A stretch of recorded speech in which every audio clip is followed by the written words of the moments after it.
How long are you in Bloemfontein, Thierry? Just a day? Well, tonight we're going to Kimberley. We are at Salt Lucky, and then I'm coming back on Friday evening until Monday. I'm actually spending the long weekend here. Oh, okay. Why? To visit my fiance and my in-laws. Ah, okay. Yes. Okay. Well, if you're going to be back at a time when you're not sort of doing family and friends and things, let me know. Very happy to take you out for dinner. You too, Sam. Give me some advance warning when you're going to be in Bloemfontein if you want to meet up. Be great. Cool, thanks. Okay, so I'm going to start us if that's okay, and then when I'm done, I'll switch off my mic and my camera. So I want to welcome everybody to the launch of this book, University, Society and Development, African Perspectives of University Community Engagement in Secondary Cities. And it's edited by Sam Fongwa, Thierry Luescher, Ntimi Mtawa, and Jasmael Mataga. I have to say it's got a very beautiful cover, and this might sound shallow, but I actually think book covers are actually rather important. So it has a very beautiful cover, and I really like this notion, which I'm going to borrow, where you present it as a well-curated collection. And I think that's actually a really good description of edited books, because it's not just a case of, bunging together a whole lot of chapters. You've actually got to think, as you would for curating something like an art exhibition, which chapters work in which sort of order. So I think it's a wonderful notion that what we have here is a well-curated collection which crosses both conceptual and empirical work, which I think is great. Just briefly, the detailed bios of everybody are on the flyer, but just to remind people that Dr. Ntimi Mtawa is currently a postdoctoral research fellow with us at the Higher Education and Human Development Group. Samuel Fongwa, who used to be with us, is now a senior research specialist in the Inclusive Economic Development Division at the HSRC. And Thierry Luescher is the research director of post-schooling at the Human Sciences Research Council based in Cape Town. We have 2 of our 3 discussants here. It's possible that the third will join us. Professor Lesley Wood is a research professor in the Faculty of Education at Northwest University and also director of community-based educational research. And Tristan McCowan is professor of international education at the Institute of Education, University College London, and a world-renowned, I suppose, expert on higher education and development. So I think it's a super interesting book. A very interesting editorial team, and 2 fantastic speakers, I think, to respond to the book. So the process is going to be this. Sam will first give a general overview of the book. Thierry will then talk to the book with a general introduction and a broader scope, citing some of the key chapters and the conclusion of the book. Ntimi will talk about a conceptual chapter and his 2 chapters and link this to what Thierry has been saying. All of this will take around 30 minutes or so. We will then invite Prof. Lesley and Prof. Tristan to give their comments on the book, and that will take around 20 minutes or so. And we'll then open it up for Q&A. Can I just check, is the book open access? Anybody can download it from the HSRC website? Yeah. Okay, so... Not from the HSRC website, Munene. It's being published by African Sun Media. So they normally have a period after which it's open access for download. But we will have a few copies to share with a few institutions. Okay. Okay, great. So at some point it will be free to download, and I think Thierry very generously dropped off a few copies for us, which is great. So we can share those amongst our group, and anybody at the university who wants to borrow a copy. Let me welcome Prof. Munene, who I see has now joined us and will also be one of the discussants. And just briefly to introduce him, he's currently professor in the Department of Educational Leadership at Northern Arizona University and teaches courses in comparative education, higher education, and educational research. So welcome, Prof. Munene. We're grateful that you joined us. The order of the discussants will be first Prof. Munene will comment on the book, then Prof. Lesley, and then Prof. Tristan. So Sam, it's over to you, and Thierry and Ntimi. I'm going to switch off my mic and switch off my camera. Thank you very much, Melanie. Thank you for hosting us. Thank you for having us. And thanks again especially to the discussants, as well as to everyone who is attending. Thank Prof. Munene for making time at 3 a.m. in the morning in the US. Thank you very much for your time. That was a torture. That was a torture, I tell you. I'll get a divorce very soon. No, we'll talk about that. Thank you very much. We are having an echo. I hope it's not from us. I think my part is really just to present a broad overview of this project or this book, which is what Thierry, a four-year process thanks to COVID-19.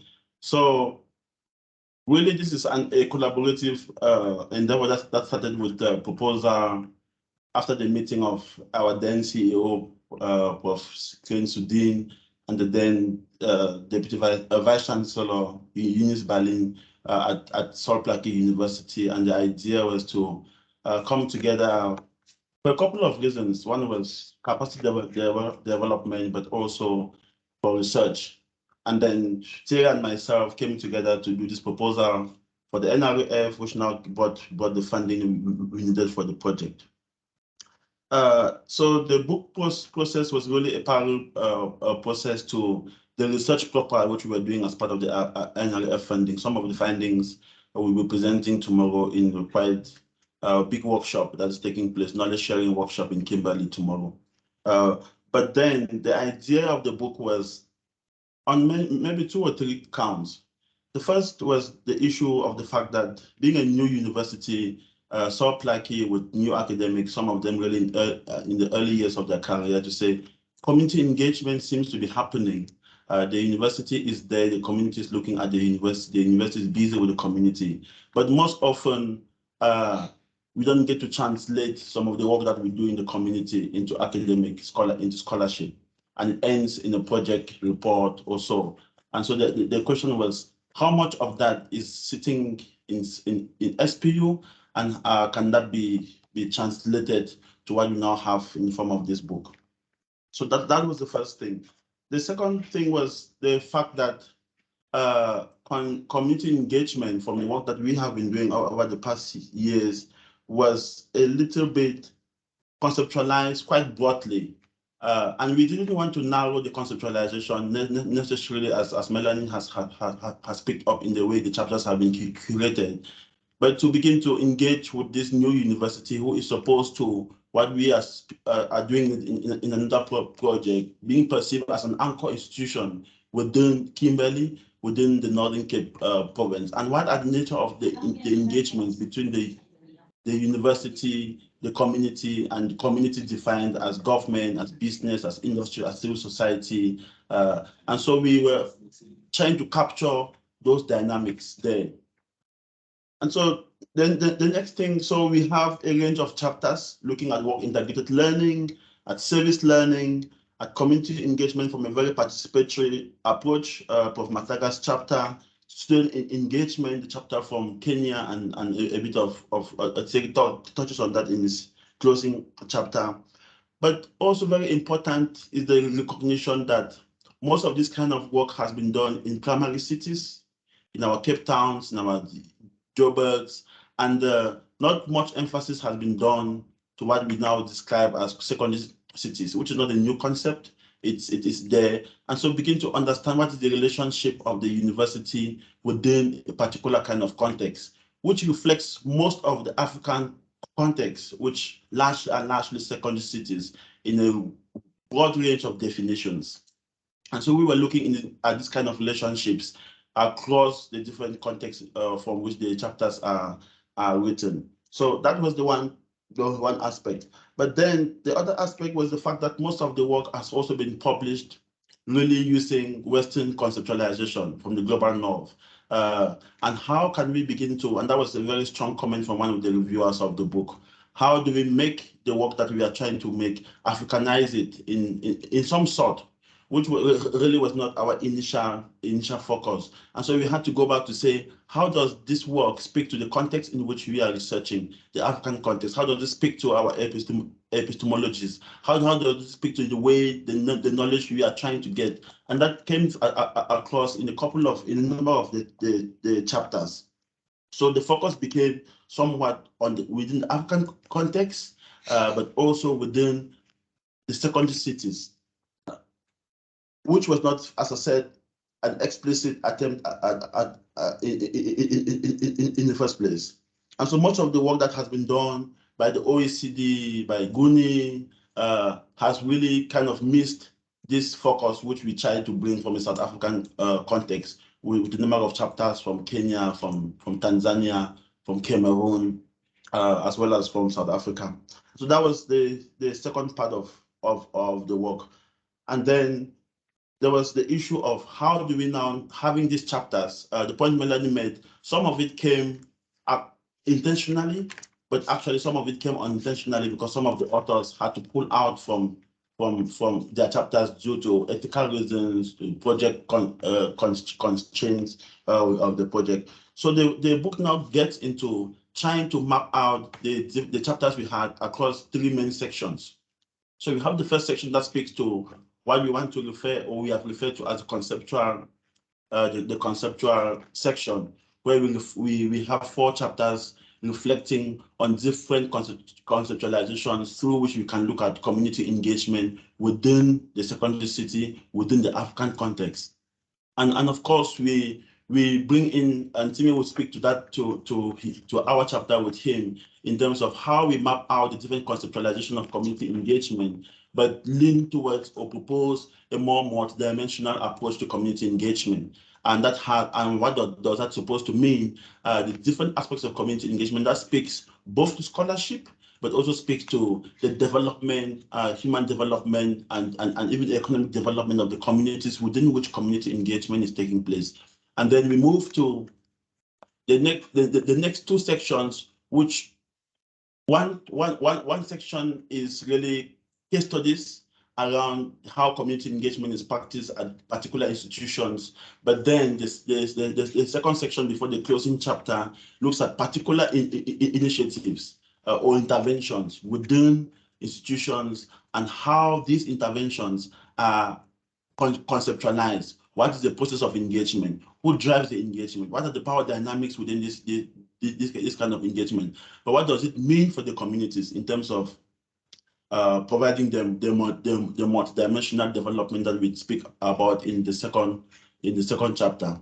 And so we conclusion, which sometimes Thierry says it's out of place, but I really like the conclusion that Thierry crafted for the book, because it provides an overarching approach to the notion of community engagement, not only in South Africa, but starting even from the African Union's position, and how that position is being translated or not within the different countries, within the policies we have in border development policy on the continent. But again, we bring it now to South Africa to say, how is community engagement reflected in the South African context to what the AU is talking about, to what the African goal, Agenda 2063 is talking in terms of development. Of course, there are a couple of alignments, but you can get to sense some more misalignment between what we are doing as community engagement and what we are supposed to be doing from an African perspective. And so at this point, I think I will hand over to Thierry for him to go a little more detailed into the different sections of the book. Thanks so much, Sam. In fact, you've made my job very easy by really having given an excellent overview. So what actually I can then keep to is just to perhaps highlight the few key themes that I find are really the important aspects that define this particular book. There are several good books now that are out on community engagement. This one has a very kind of particular focus. I want to highlight that, and then perhaps to talk briefly about the contributions. And if I have another minute or two left, I will talk about the chapter that I was mainly involved in. That is the chapter that also concludes the book. So so we just as Sam has said, when we were conceptualizing the book, it was originally actually meant to be a book focused on SARCHI-HEHD University in particular. And what turned out was that it struck a chord to want to take locality much more seriously, and to want to engage academics who are grounded in local practice of community partnerships, to engage them in a reflective process. And it was actually amazing to see that then others would join this endeavor. And in the end now, what was meant to be really a series of case studies, mainly from SARCHI-HEHD University, turned out that there's actually only, of the 11 chapters, there's actually only 2 chapters that are specifically focused on community engagement at SARCHI-HEHD University, while there is one from Cameroon, one from Kenya, and one from elsewhere in the Northern Cape as well, and then also Lesley Banks' chapter that actually focuses on Fort Hare University in the Eastern Cape. What they all have in common, though, is that very strong focus on locality and the idea of locality, and what we then started to conceptualize in terms of secondary cities, and that has then been defined a bit more in the book. Oftentimes we get either community engagement work from extremely rural locations, very rural universities, or we get it from very urban universities. The other thing, of course, that's located within that and that is kind of connected to that is this notion of anchoring and the anchor institution. I mean, we're starting the opening chapter actually starts with this very famed quote, and it's attributed to Daniel Munene, but a senator from the US, but it might have preceded him. If you want to build a great city, create a great university and wait 200 years. And we do not really have time or want to take that 200 years. I think when you look around, for example, Kimberley has been around for a bit more than 100 years, and it has had its greatest time about a little more than 100 years ago. And ever since then, it seems to have been in decline. And the university is really a beacon of hope there. And that was kind of a similar kind of thing that you can look at when it comes to Alice in the Eastern Cape. Other than the university, there is very little economic activity that is actually happening in this rural town that could easily become a center for economic activity in that part of the Eastern Cape, and so forth. So we wanted to look at that. The other thing is that we've started out very critically with this notion of community, and oftentimes when one talks about community, particularly in the South African context, it's a euphemism for poor people.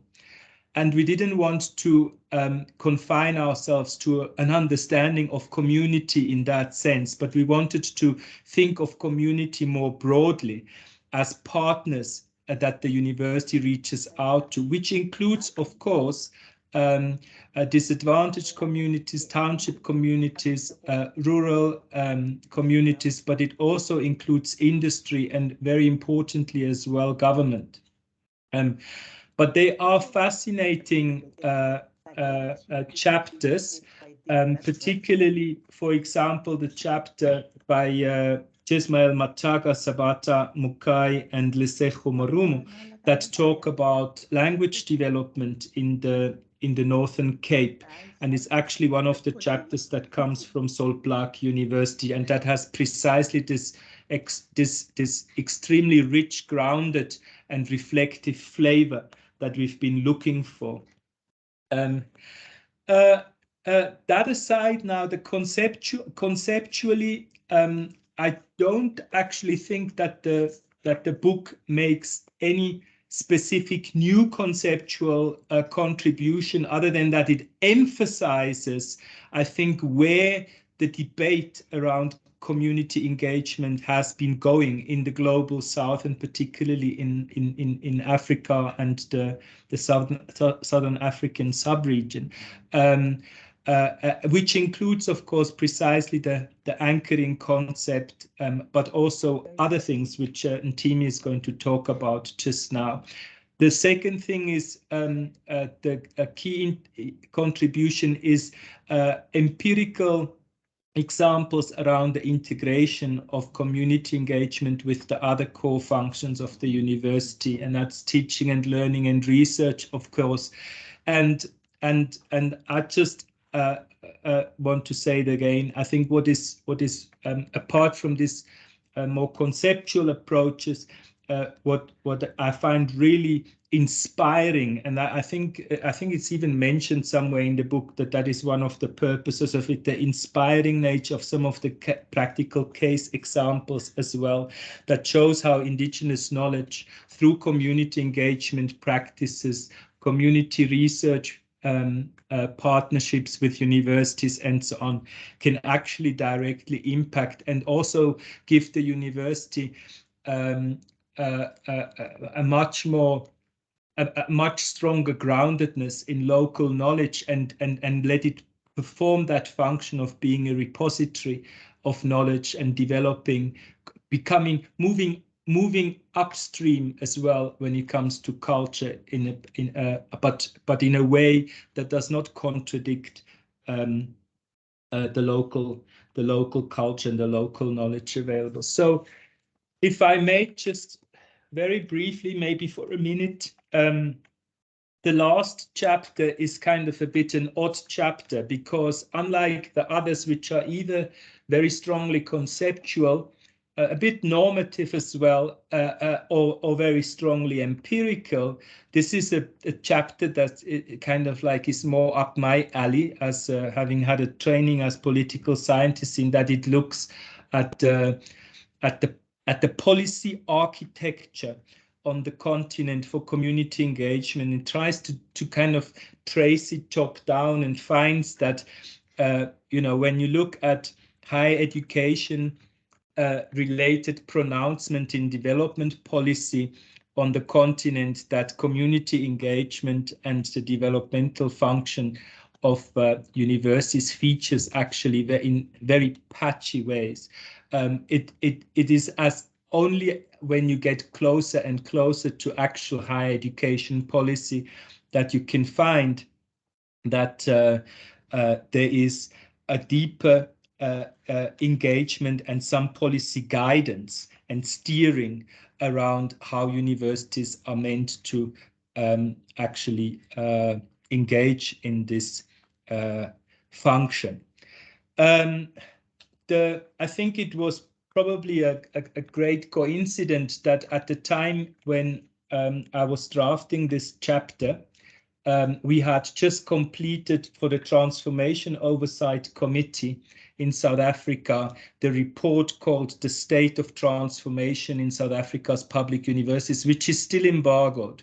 but we've been so sneaky that we actually took out a great part of the community engagement section of that report, where we analyzed the 2018-19 annual reports of the university to look at how the university's discourse around community engagement and their accountability to the public and to the minister is done, and found that community engagement in South Africa, the way it is talked of in this annual report, still has very strong philanthropic and voluntaristic overtones. And there's also quite a bit of projectization, but nonetheless, there is actually also evidence in the reports that there is community engagement that has a transforming agenda. And that is really encouraging, and that there are examples in the South African case now where scholarship of engagement is really linked very strongly to communities, and the notion of partnership really applies. But yeah, having said that, let me hand over to Ntimi, who's now going to go into the depth of 2 chapters that he was involved in, and I think that will then conclude, and then we can hand over to the discussant. Ntimi. Thank you. Thank you, Thierry. I think you've kind of, when you're concluding your portion of segment, you kind of allowed me to come in a very easy way. So one of the chapters that Sam and I thought is important to include was the chapter that will focus on trying to move away from the traditional or the dominant conceptualization or approach to engagement, to university community engagement, to a more broader model. Of course, that conversation has always been there, but we thought it's important to revisit that conversation and to bring in this book. And as Thierry ended, we all know that for a while or for a long time, community engagement has been conceptualized as more in a charitable way of thinking, and you know, the knowledge part of it, the community side, has always been sidelined. So we thought it's important to try to move away from that traditional way of thinking about what is this engagement is all about, who is what kind of partnership are happening, and who drives this agenda, and for whose end, or for what end, and for whose benefit. So we decided to try to map those conversations and then try to bring out or pull out some of those issues. As Thierry said, these are not new issues. So we looked at the traditional model of engagement and what characterizes this model. And we all know that it's a one-way traffic where knowledge flow from university to communities, and academics are seen to be the custodian of knowledge, and research process is always driven by university or academics or researchers. So there's strong element of epistemic injustice, strong element of producing knowledge for its own sake, because it's only a university who are driving the agenda, but the community side is not very much involved. The issue of power differentiates and the privilege on the university side. So then we decided, okay, let's see how the multidimensional model looks like. So we, from partnership point of view, and if you read literature, partnership is all about, you know, different partners coming together for common goals. And then what are the principles behind the partnership element or partnership concept of engagement? It's the issue of mutuality and reciprocity, but also respect for the context, but also multiple forms of knowledge, but also considering the relevance of knowledge and activities in relation to expectation of all actors and also their aspirations. But also in terms of issues of community-based and university-based knowledge coming together to strengthen academic core, which is teaching research, but also contributing to the development of local communities or to contribute to society change. but also issue of equitable and empowering and transformative, which Thierry was talking about, moving away from this philanthropic way of thinking to more transformative engagement, but also which is sustainable, not only once of projectization way of thinking. Yes. So that's how we have decided to map that chapter to move away from the traditional to the more multi approach. And then tied to that, or related to that chapter, is my own chapter, which I talk about collective agents as a way of trying to contribute to this multidimensional approach to engagement. And Thierry define agents as ability to act and bring about change in relation to what one value is important. And then I thought it is important to, since community engagement is very much built around partnership, then collective agencies become important, where individuals come together to work on something with common purpose and share which kind of is built around issues of solidarity, working together for a common goal, but also trying to help each other in a very much interdependent way.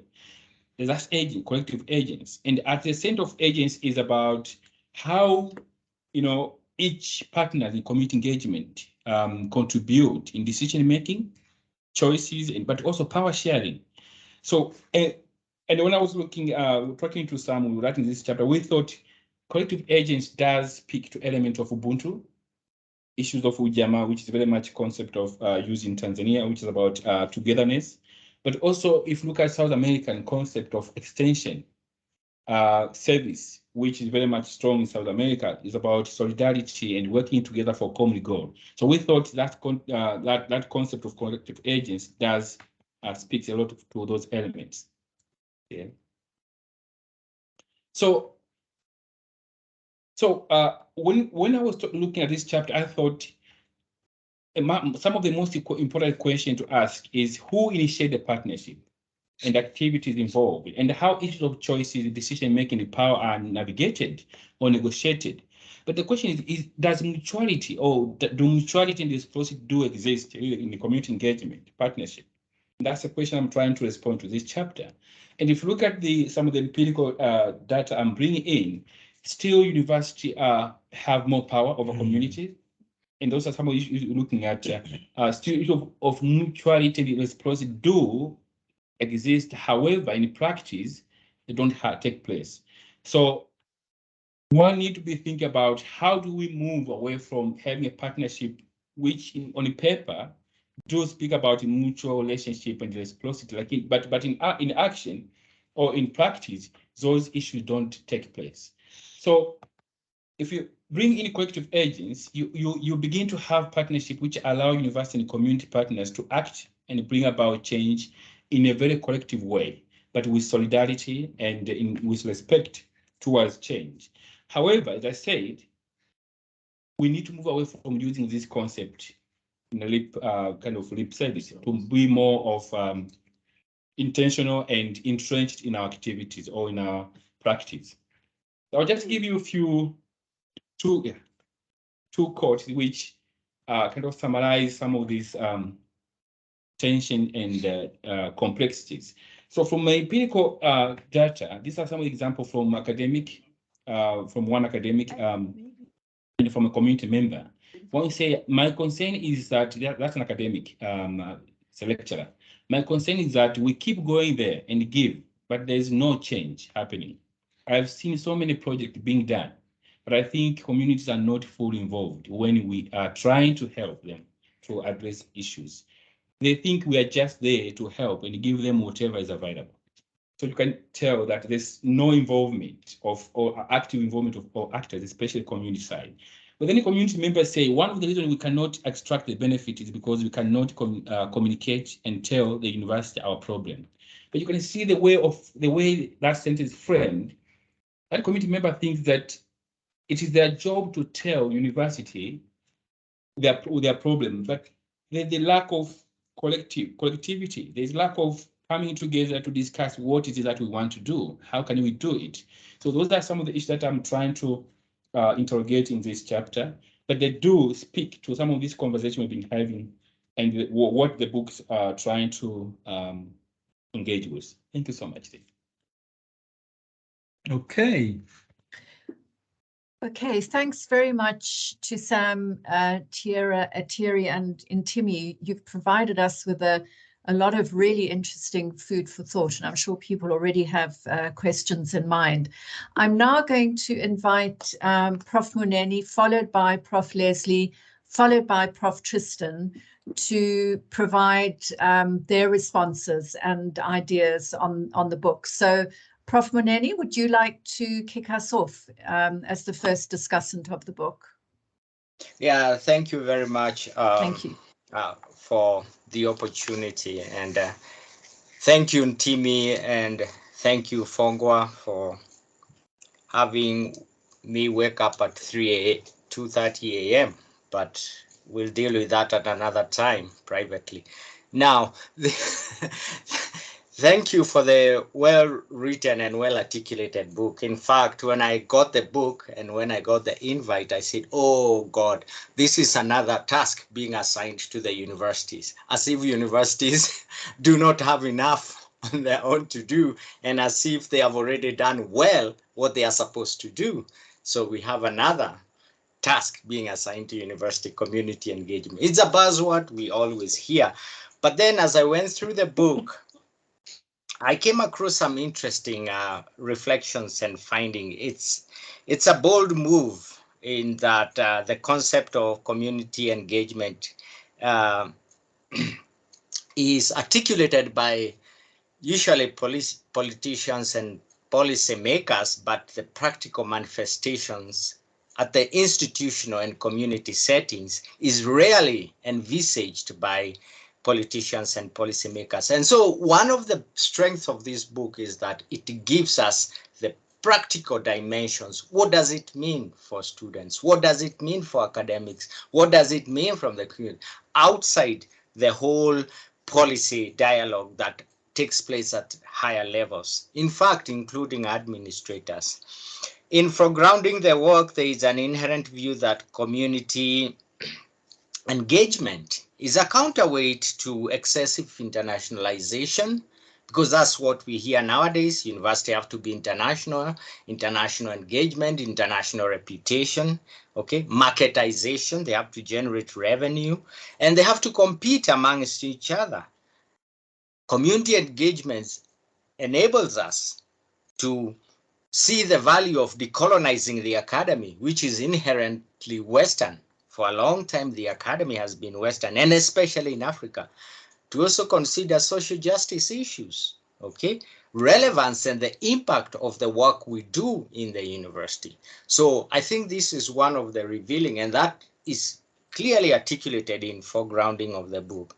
But I also thank the authors and the contributors for acknowledging that community engagement is a contested terrain. We have no universal agreement what it entails, how it should be approached, and what are the outcomes, and what are the benefits. That's still a contested terrain, and we see that practically in all these chapters. So as I give my presentation, I would like to comment on the following: the historic setting on 4 issues. The first is the history or the setting, and number 2, the framing of community engagement, and then look at a few cases that are presented in the book, and finally the road less traveled. Where do we go from here, and what are the germane issues?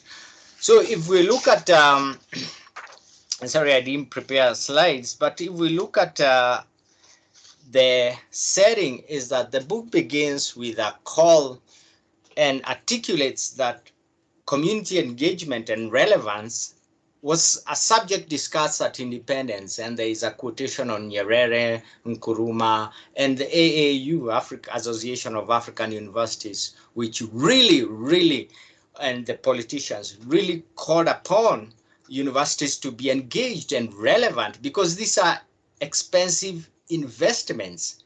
Governments were gonna invest in these institutions, so they have to show their worth, and their worth can only be measured through their socioeconomic impact. Now, there is also the view that this model emanates from the land grant developmental university.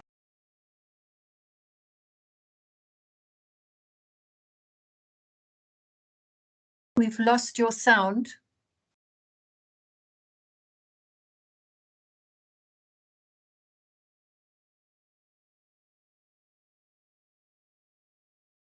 I think we've lost Prof. Munene. Yeah, he's gone.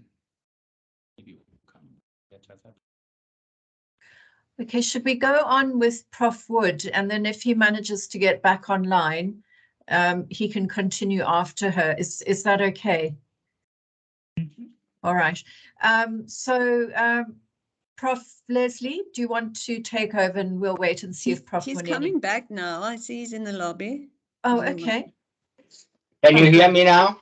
Yes, we've got you. We've got you. Okay, yeah. Great. Thanks. Yeah. Sorry about that. When you're at 3 a.m., you don't know what the internet is doing there. Okay, thank you very much. So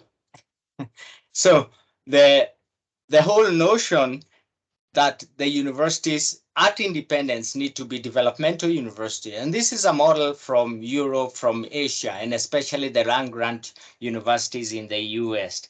And for secondary cities which are suffering from capital flight, poor governance, poverty, etc., universities will be the strategy or the anchor towards this development. This whole notion is very good. The setting is excellent. I would like to recommend the authors to also consider what I call the medieval universities in Africa, because the starting point begins with independent era.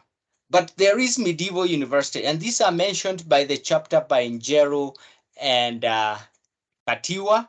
They mention these medieval universities like in Al-Azhar and Alexandria in Egypt, Timbuktu and Mali, Ezetun, Tunisia. There is a lacuna. There is a feeling that universities in Africa began almost like after independence, not even colonial. But we need to know, how are these medieval universities? In fact, Africa is said to be the cradle of university education. If you look at Timbuktu, Al-Azhar in Egypt, the abacus was invented there. The Nile civilization grew up from Al-Azhar, a rich history, the library in Alexandria, and the knowledge, the division, disciplinary division in archaeology, botany, chemistry, physics that we use, actually the West borrowed from Egypt. These were universities which were highly engaged, highly relevant. So what model can we draw from this medieval university? And I think that should be the starting point when we begin to discuss the relevance, the engagement of universities in Africa. We cannot overlook the medieval university. Equally too, we need to consider the colonial heritage, the colonial university. Remember, South Africa may be a unique case. 1948, they declared independence, but countries like Kenya, countries like Uganda, Nigeria, etc., had to live with branches of the University of London. These were colonial universities. So what level of engagement was there? What level of engagement was not there? And when we decided at independence to anchor our institutions on these colonial universities, what errors did we make?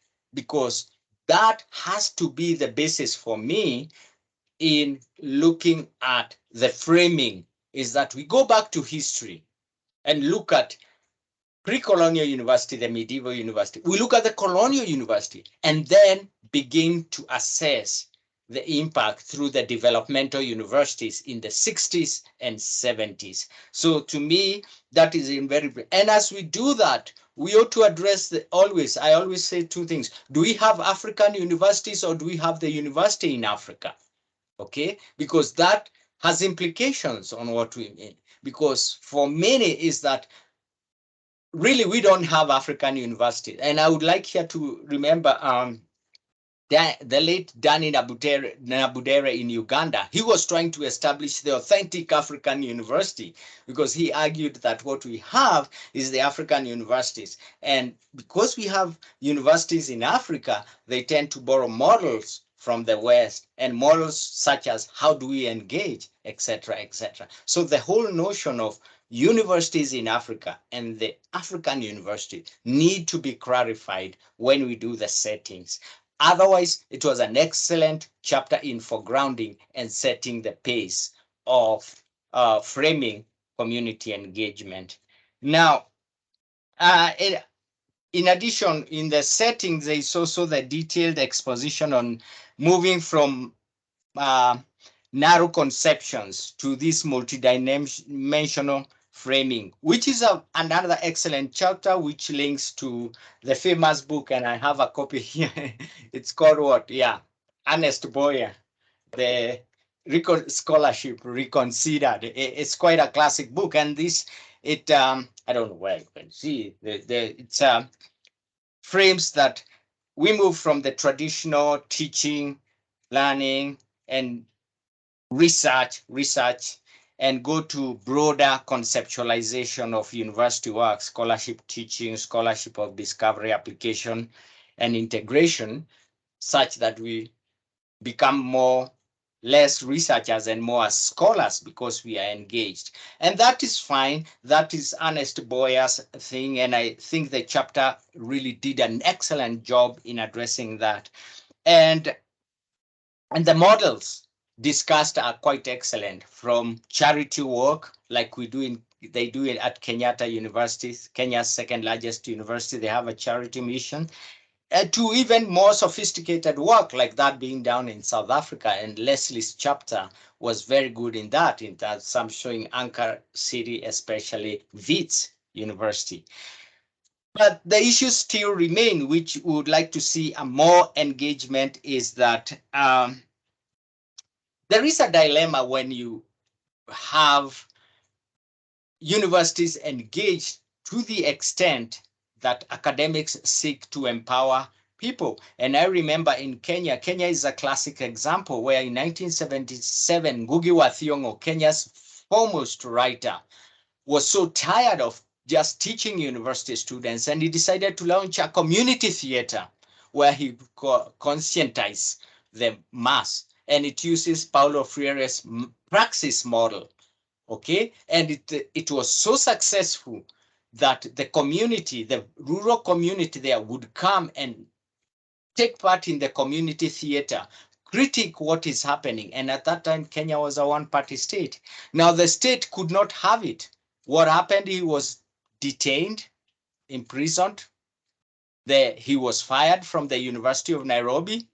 And again, other two professors were also fired. Some went to Zimbabwe, and the other, Michelle Mbugo, went to the US. And so what we are saying is this, is that the latitude for community engagement, especially in civic and social, can only be successful as long as the power that be allow it, okay? It's not carte blanche that you can just go and decide to conscientize, to awaken the masses, to engage in civil activities if you are a scholar.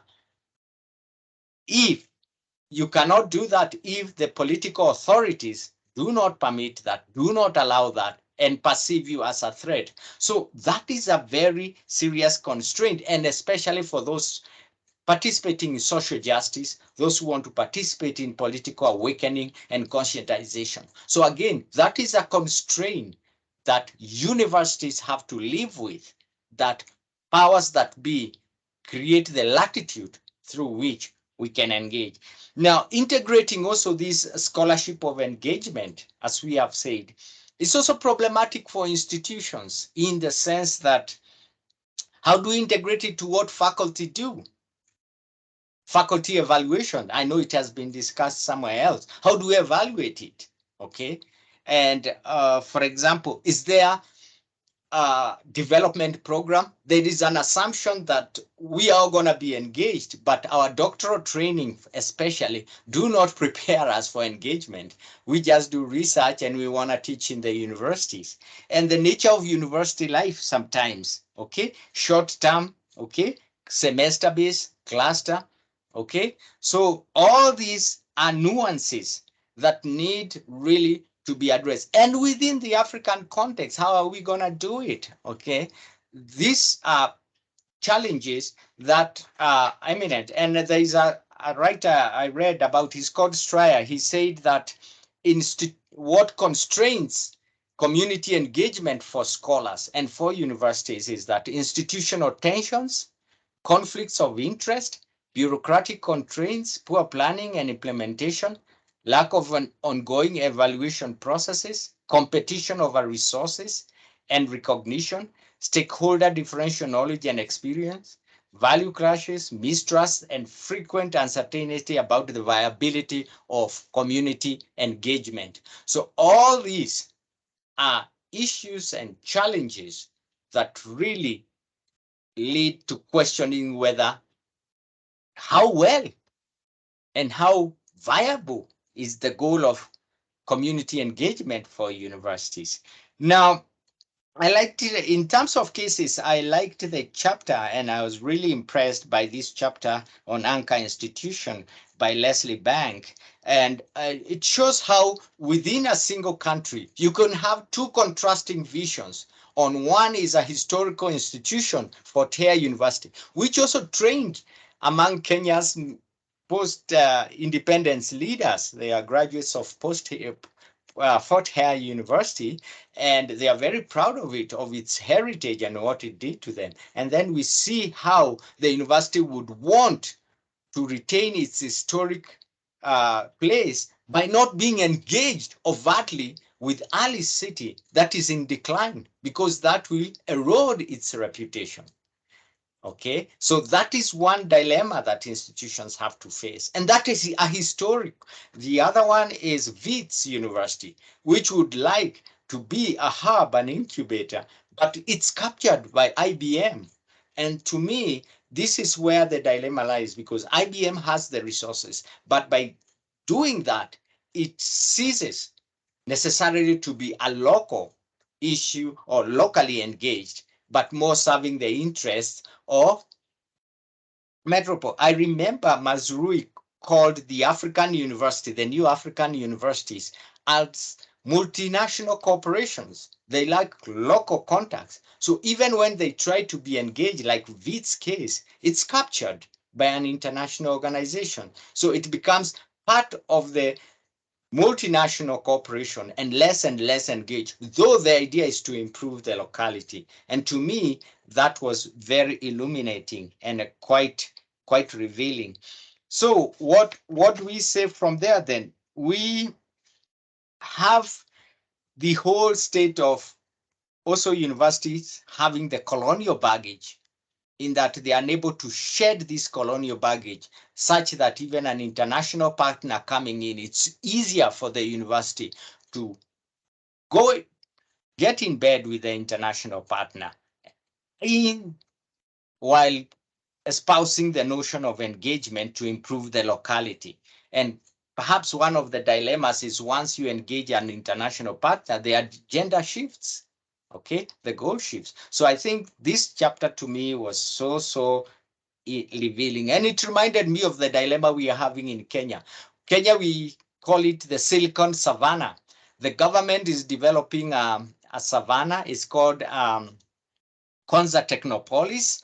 It will be a 15-minute, like the chapter discussed, city where you live, you work there. There's technology firms there.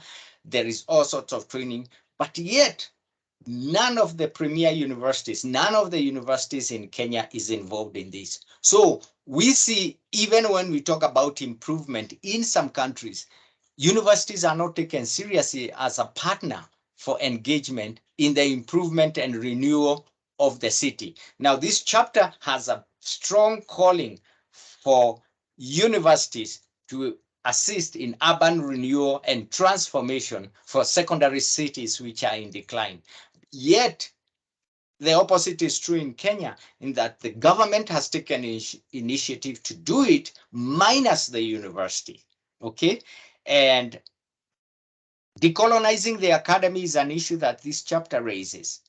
It's true, that's a big problem. Flagship universities in many African countries are problematic in that the models taught, the ideas taught, the even organization of the universities is colonial, is West. They borrow heavily from the West.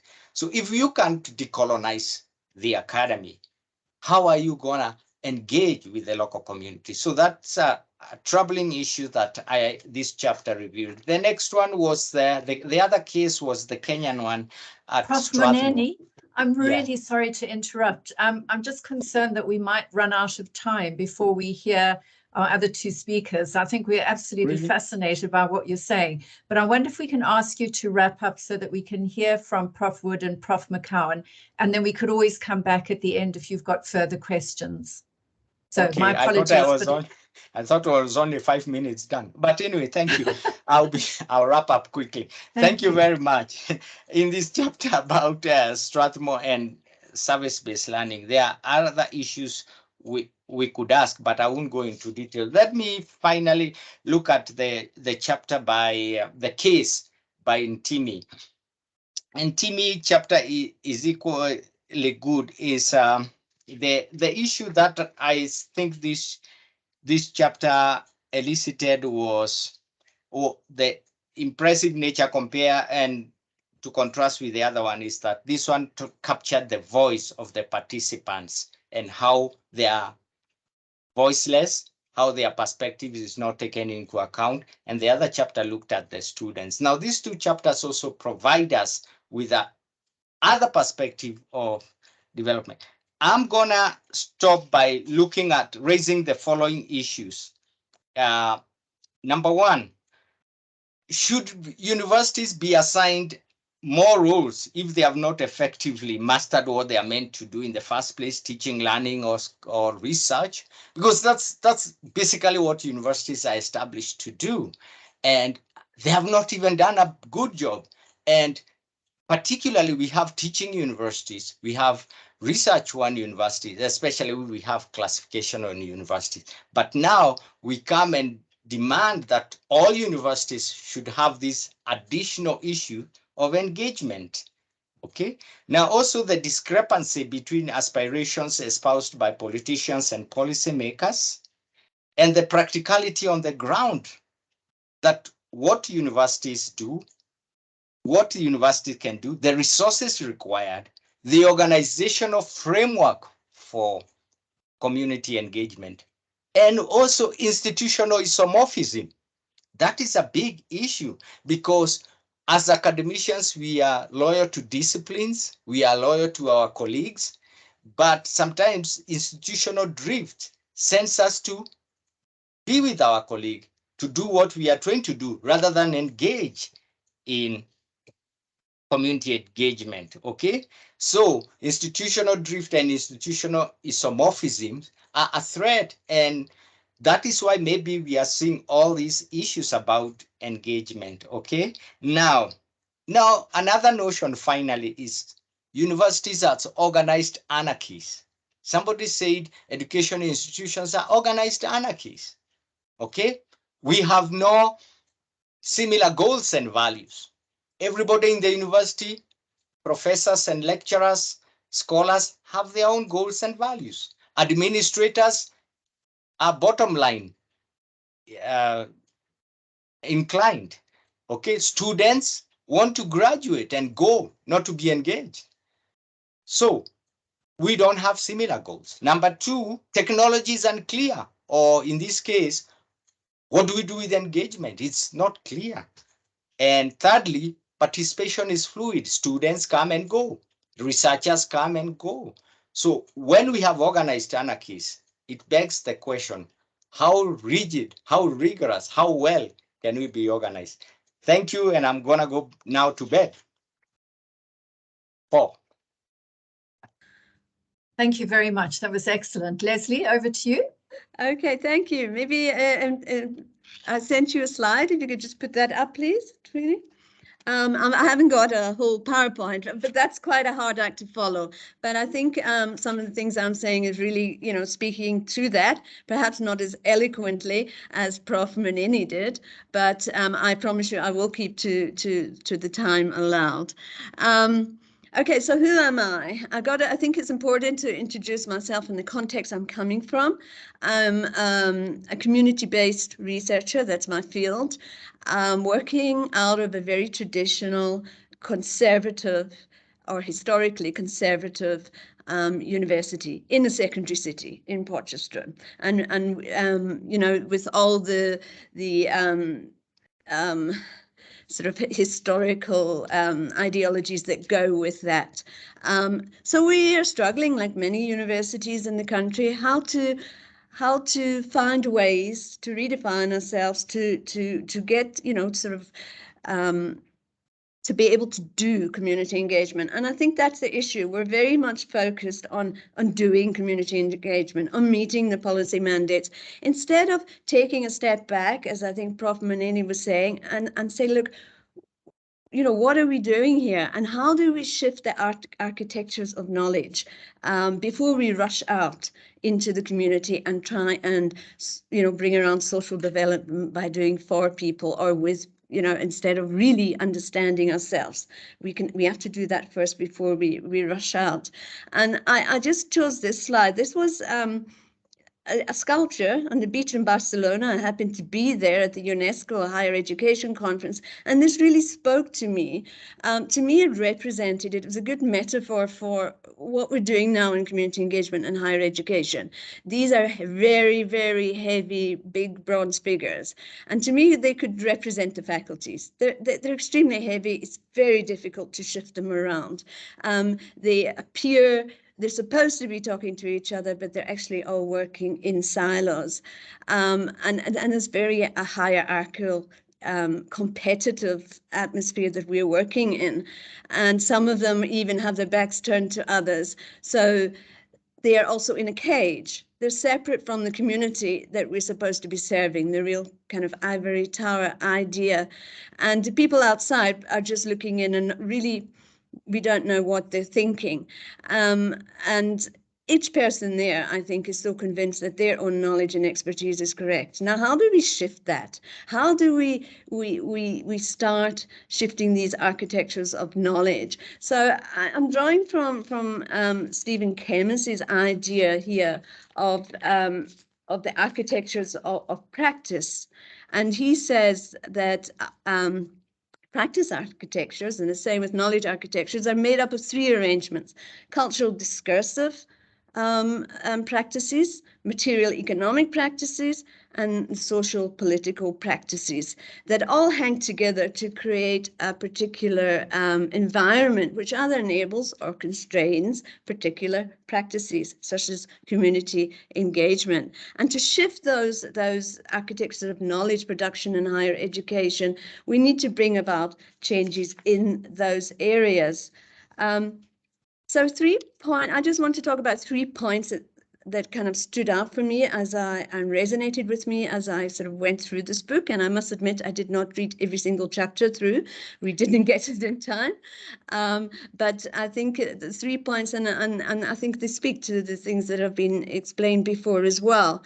I think the book is very welcome because for me, there's been quite a plethora of books about how to do community engagement. And this book made me step back and think about social development more than community engagement as such, So I liked the foregrounding of the social development. And it forced me to sort of reconceptualize and how to think, how we conceptualize and operationalize social development rather than just community engagement. So the first point is that with community engagement being a subtitle, because we are talking about social development.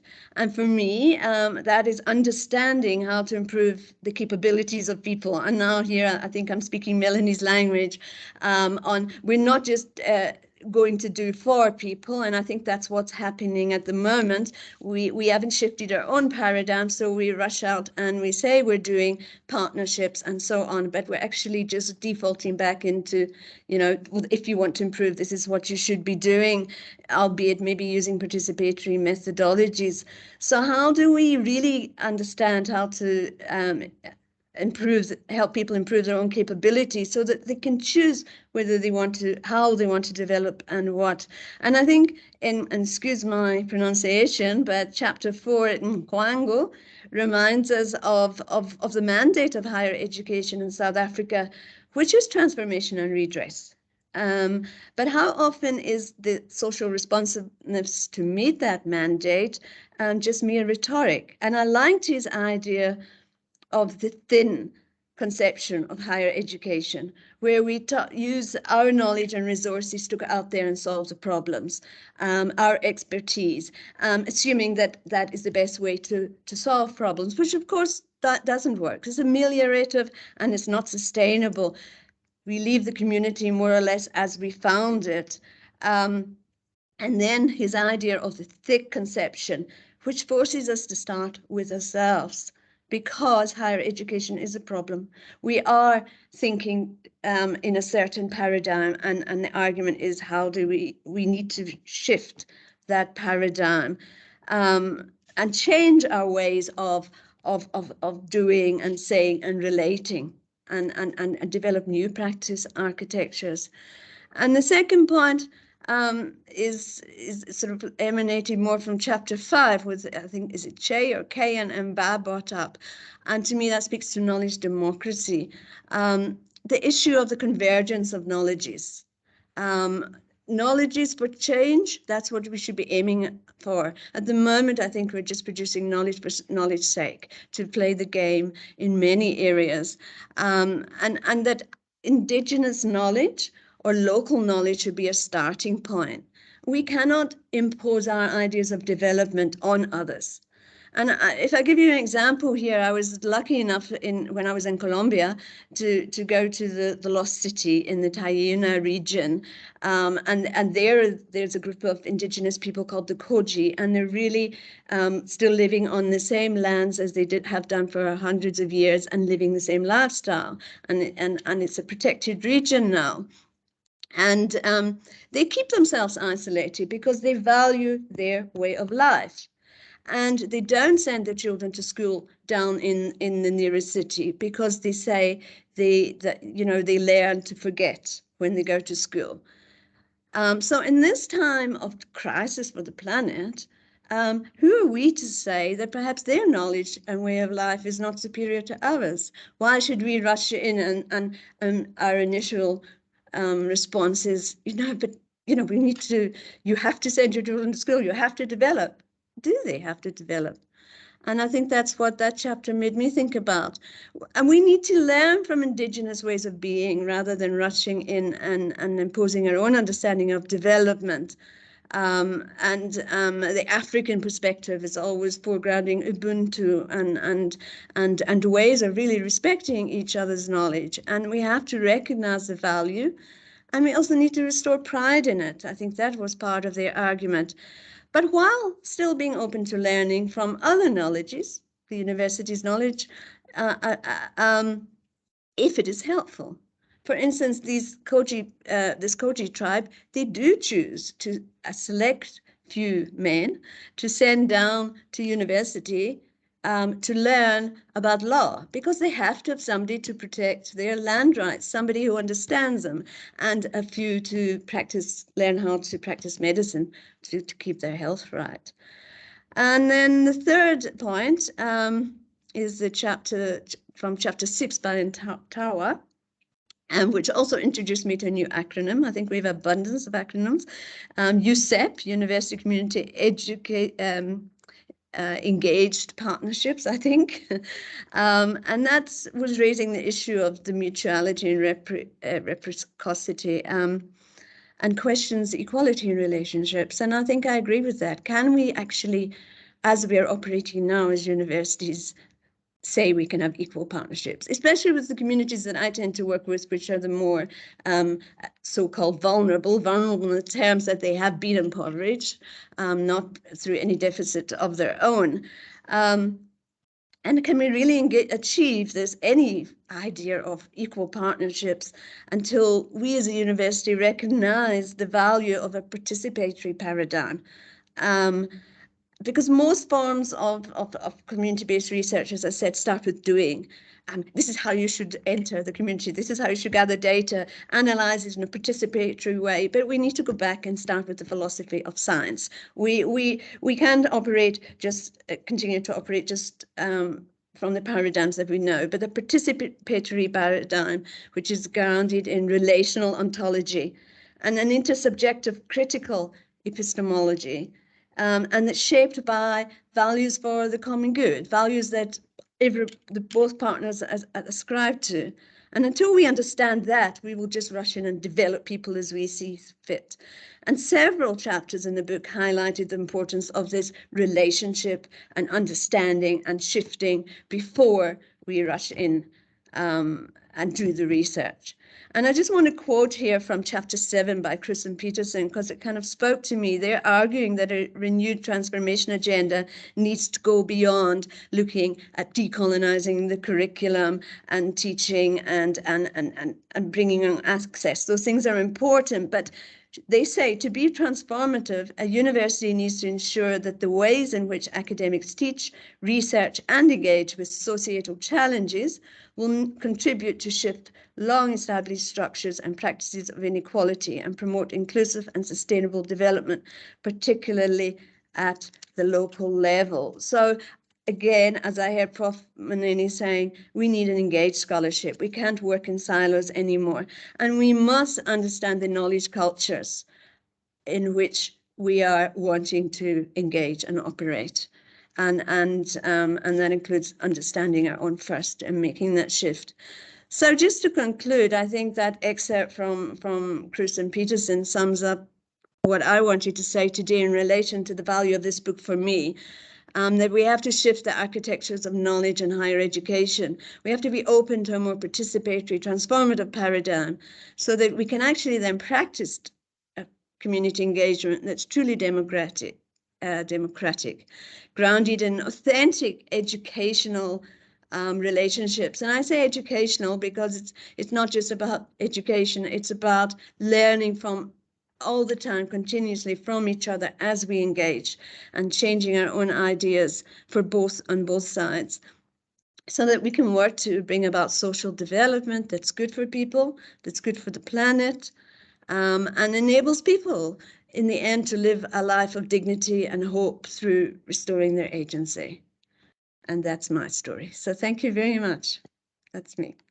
Thanks, Lesley, for another excellent contribution. Tristan, it's over to you. I don't think we're going to have time for questions, so yours might be our final contribution.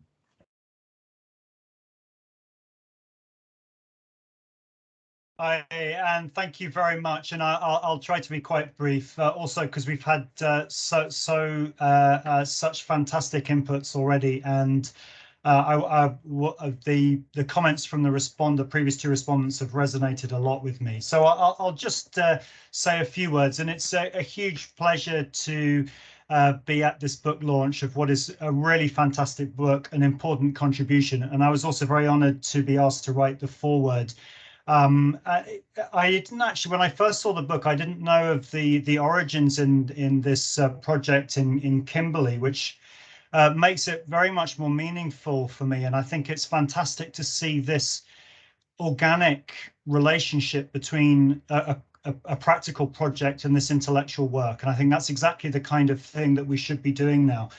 And particularly important, this I haven't had the pleasure of going to Kimberley, but from what I've heard through the book and otherwise, is this really is the task that we have as a global community at the moment. There's increasing recognition of the role of higher education globally. I'm currently involved in an international project on climate change and in sustainable development more broadly. most people recognize, other than ones who are denying all of this outright, most people recognize that universities and higher education have a role, but they have a very different picture for how that might take place. And I think what we need to be careful of is an idea that the stars are going to save us all.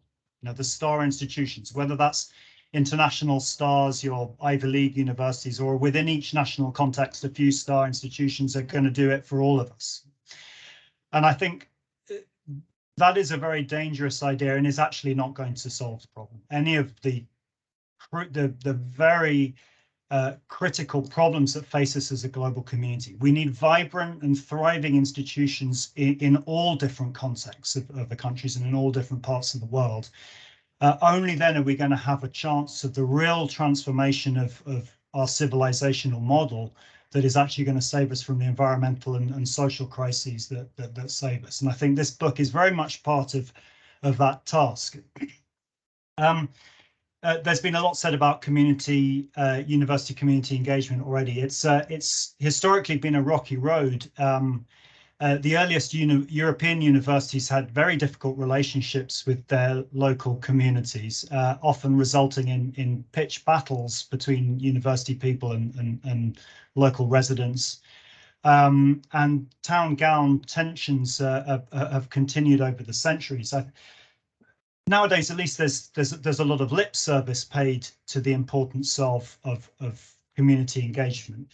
But I think we need to move beyond, as this book does, beyond a patronizing view of universities of what they might do for communities, you know, through their largesse and extending, you know, their wonderful knowledge, and from a community perspective, you know, a windfall perspective. You know, universities bring up, you know, thousands of students who are going to buy things in local shops and so forth, and that is important. But if it stops at that, I think we're missing a real opportunity. So as this book shows, we have to move towards a true exchange, or what the Portuguese sociologist Boaventura de Sousa Santos calls counter-extension, the idea that the community can transform the university through its own knowledge. There are many qualities to this book, and some very original parts to it, as have been emphasized, I think, by all of the speakers. The emphasis on secondary cities is a very interesting one, and my own PhD students have been really interested in its publication for that reason, looking at different aspects of the relationship between universities and development. Continuing this task of developing global South perspectives and African perspectives on many of these theoretical issues.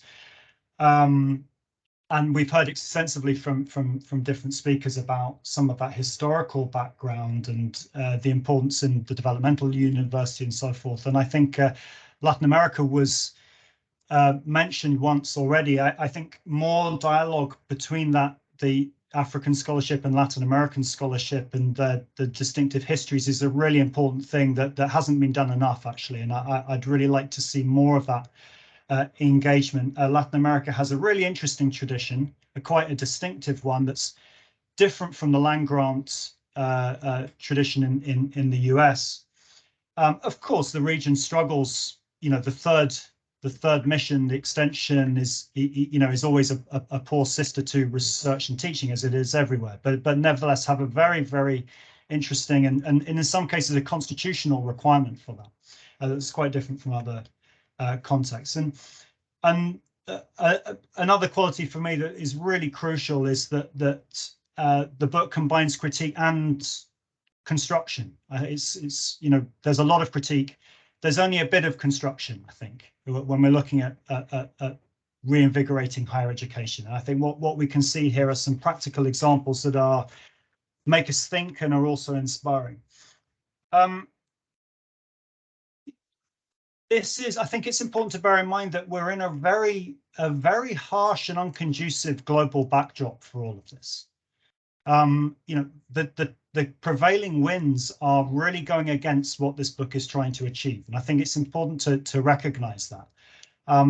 You know, the pressure on universities for revenue generation, of course, it depends quite a lot from country to country how that manifests itself. But you know, the first academic job I had, you know, on my workload document, I had, you know, 3 areas of work. I had teaching, I had research, not very much of it, just a little bit. And then the 3rd area was OIGA, other income generating activities.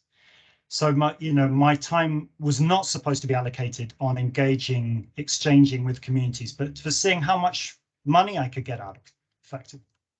And this is the dominant conception of universities, in at least in many contexts, is what can we extract from communities rather than what we can contribute or exchange. So I think that's the first big challenge. Second one around international rankings. Hard not to mention them.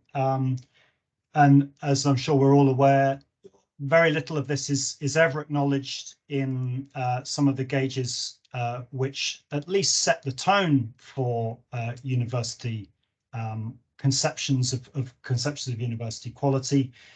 Times Higher Education ranking, for example, has 2.5% of its, and that's actually better than the other ones. It has 2.5% of its credit given to what you might think of as these kinds of activities, but the proxy it uses is income from industry. And that's the only acknowledgement it gives of these more place-based activities. And the final obstacle then is around the unbundling of the university and the disintegration of this place-based and comprehensive institution, which can have this kind of role. And that's really not to do with introduction of technology, which can have a meaningful and public good role in all institutions, but the disintegration of the relationships between these different functions that we've looked at, which will undermine this role. So it's a very difficult environment. So I think any of this work is a huge achievement. I think to maintain ground and to move forward in this very difficult environment. And huge congratulations to the authors, the editors, but also those people engaged on the ground in the work that's being described and analysed and theorised here. And actually reading the book was very reinvigorating for me. I think I've been having a bit of a stale period, and it did remind me why on earth we're doing any of this, and a very inspiring book. So thank you to the authors for that. I'll leave you with one question, which we may not have time to answer now, but it is an ongoing curiosity of mine, which is really how do we avoid throwing the baby out with the bathwater in all this? If we think that universities have a role, a practical and impact role, a community-based role, but they're also spaces for intellectual inquiry, for reflection, for discussion, which is a bit different from what we do in the rest of society. You know, if we make the boundaries, the membranes of the university so porous that the university no longer exists, is that a problem? How do we actually maintain this more rarefied, the reflexive, the intellectual, the scholarship aspect of the university together with that practical impact? Is a question I have, which you may not be able to answer now, but I hope I'll be able to dialogue with you on future occasions. And thank you again for the opportunity to be here and for producing this fantastic work. Thank you so much to 3 excellent discussants. I can only imagine that the editors are really delighted with the thoroughness and the care and the rigor with which they've approached the book and responded to it. So I think it's also a fantastic modeling of how to be a really good discussant when invited to respond to a book. We don't have time to throw it open to questions, but what I would like to do is to invite the 3 editors to respond or comment if they wish. And if any or all of you want to have a go at responding to Tristan's question, which I think is really quite a complex one, but you might want to have an initial go. So Thierry, Sam, Ntimi, any comments from any of you, and any initial thoughts on Tristan's question? Do you want to start? Tristan, Prof. Ishmael, and Prof. Woods, thank you very much for really detailed comments. I wonder how you managed to have time with short notice when you got the book. Maybe Tristan he got the book a little earlier when he was doing the preface, but thank you very, very much. I think I will not be able to answer your question, Tristan. I think it's really a question that must always be there in front on our desk, and we keep thinking around that in the different projects we conceptualize to be able to keep that balance. We are working on a project that has come off this project now, and looking at the concept of anchoring. We have some ideas around that, but one of the ways that could be has to be driven institutionally, from the vice chancellor into the faculties, into the department. It has to move from a three-function of the university to a two-function, where engagement is part of research and engagement is part of community engagement. So it keeps that intellectual function, but also the engagement or the relevance function. So that's a possible way, but of course the context matters. And as Prof. Munene says, the political system or the policy environment will also play a key role. I think I accept Prof. Munene's first point around the history and the setting and the framing of the book, in terms of taking a step back before the 60s and looking at how the medieval universities they deal with engagement. So that's really a point to just accept. There are a couple of points that were made around how to balance, and that links to Tristan's point in terms of, can universities do this? Is it too much for asking from the universities?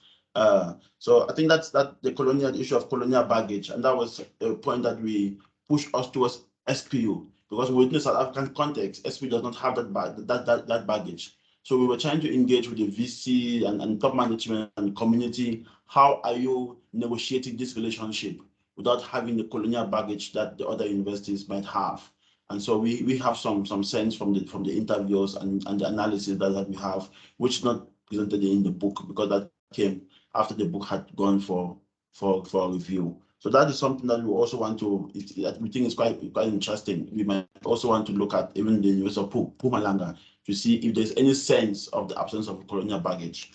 I think Prof. Wood's comment, of course, the silos have always been there, and we have built on how to navigate those silos. There is no magic bullet, but increasingly as we engage, as we come out with some of the work, we begin to reflect on those silos and how to better navigate those silos. Thank you. No, in the interest of time, I'm just going to appreciate all of the three. I've made my notes, and thank you for really engaging with the book in such depth. As far as Tristan's question is concerned, I'd love to have a conversation with him about what he thinks about that. Actually, I'm oftentimes when I think about this question, Socrates comes to mind, but that's another something for another time, perhaps. Yeah, I'll speak about what Tristan, if you remember when you came to South Africa, we had this conversation about Latin America and Africa, debate about this extension and engagement in Africa. And I remember you pushing me to say, I think that's a research you should be thinking about. And I'll take a note of that, and we'll talk about it and see what are the possibilities. Thank you so much. And thank you for Munene and Prof. Wood. Thank you so much. I appreciate it. Okay, thanks very much to everybody who came. I suspect there'll be lots of people who've been in this launch who are going to rush off now and read the book. I've also read a couple of chapters, not all of them, so I'm looking forward to getting hold of my hard copy and reading it. There's clearly an awful lot of there which is interesting and challenging and indeed inspiring. So thank you to the editors, thank you to our three discussants, and thank you very much to everybody who attended. So far, this is our only book launch so far this year, and it's been really amazing and excellent. So thank you very much to everybody on behalf of the Higher Education and Human Development Research Group here at the University of the Free State. So well done. Thank you so much. Thank you. Thank you very much. Bye-bye. Bye, everybody. Bye, everybody. Bye. Yep. Thank you. And Thierry, Thank you very much. You're welcome. You're welcome. Hey, I just